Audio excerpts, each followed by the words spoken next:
Hey everybody, welcome back to Football Talk with Vinny. I actually just got done recording a video talking about the draft, but that can actually wait because we just got news that the NFL did approve a 17-game season.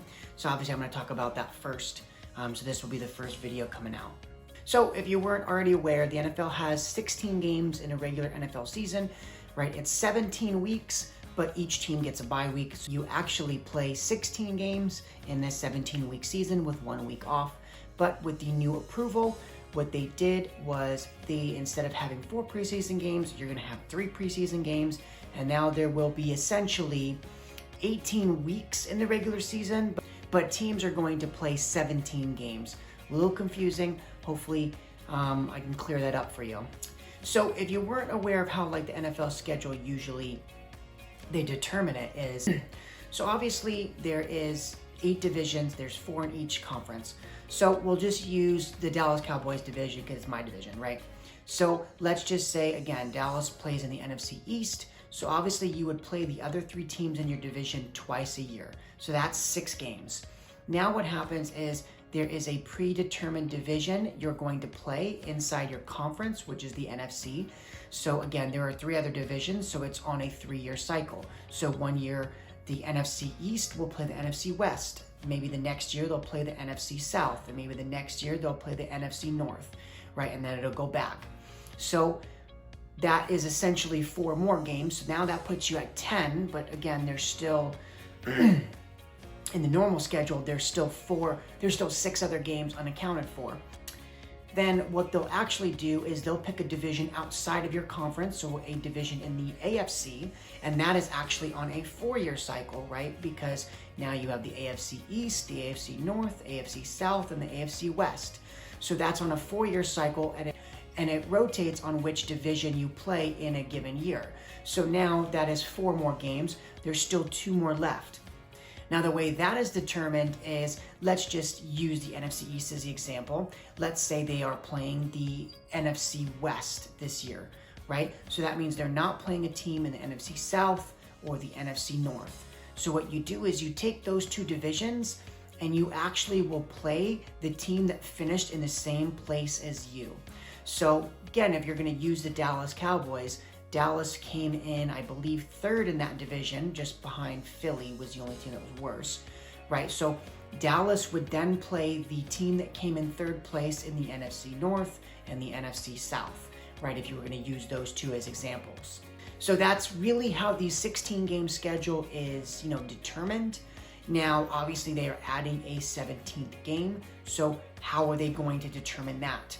Well, at least by the looks of it this year is what they did was your team is going to play the team outside your conference in the same division name, I guess, and the same record or place you finished in.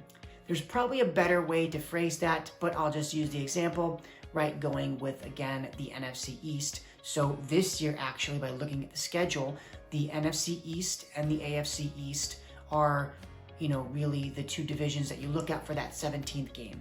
So again, Washington finished in 1st in the NFC East and Buffalo finished 1st in the AFC East. So therefore, those 2 teams will play each other in the 17th game. 2nd place was the Giants in the NFC East, and 2nd place in the AFC East was the Miami Dolphins. So those 2 teams will play each other. 3rd place in the AFC East was the New England Patriots, and then the 3rd team in the NFC East was the Dallas Cowboys, so those teams play each other. And then last in their respective divisions was the Philadelphia Eagles and the New York Jets, so those teams will play each other.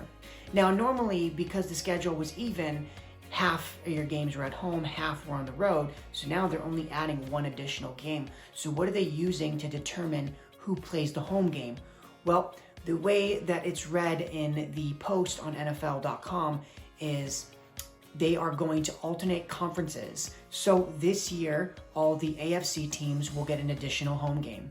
So that means the Buffalo Bills, the Miami Dolphins, the New England Patriots, and the New York Jets all will be home teams for those games. And then that obviously goes to all of the other teams in the AFC as well. They have to play that same kind of division name. So everyone in the AFC West plays everyone in the NFC West, right? Not everyone, but if you finish in first, you play the team that finished in first. And all the AFC teams are just going to get an extra home game. And again, like I said, that's going to be alternating. So next year, all the teams in the NFC are going to get the extra home game.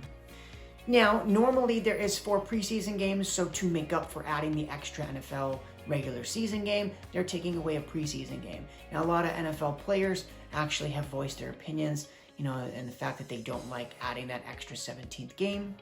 Now, obviously, from the fans' perspective, I think every fan was going to love it because you get extra weeks, but from the players' perspective, and I kind of agree with them, it's kind of unfair to the players, right? Because not only are their contracts kind of set up to be paid towards a 16-game season, not a 17, right? But also just adding that extra game when they have never played that extra game ever in their entire careers is kind of like an unfair thing to kind of put on players like that.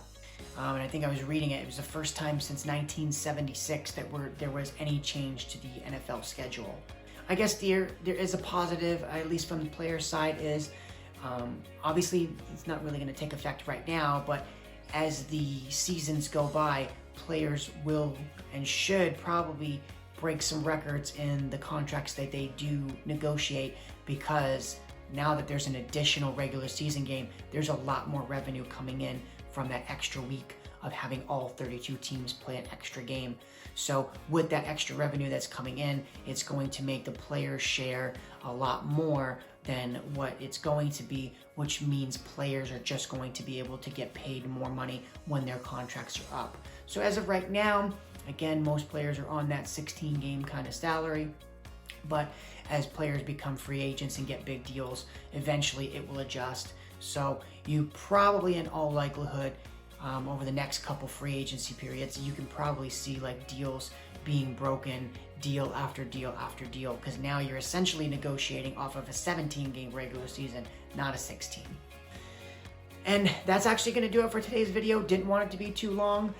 Just wanted to give you guys something to where, maybe if you didn't want to read about the post and still learn about it through like a YouTube channel like mine, I appreciate you guys watching. And thank you guys so much. Make sure if you liked the video to leave a like, and also subscribe if you're not subscribed. I do kind of want to be the guy you guys go to, anything NFL related, so I really appreciate you guys. So thank you guys so much, and I look forward to the next video.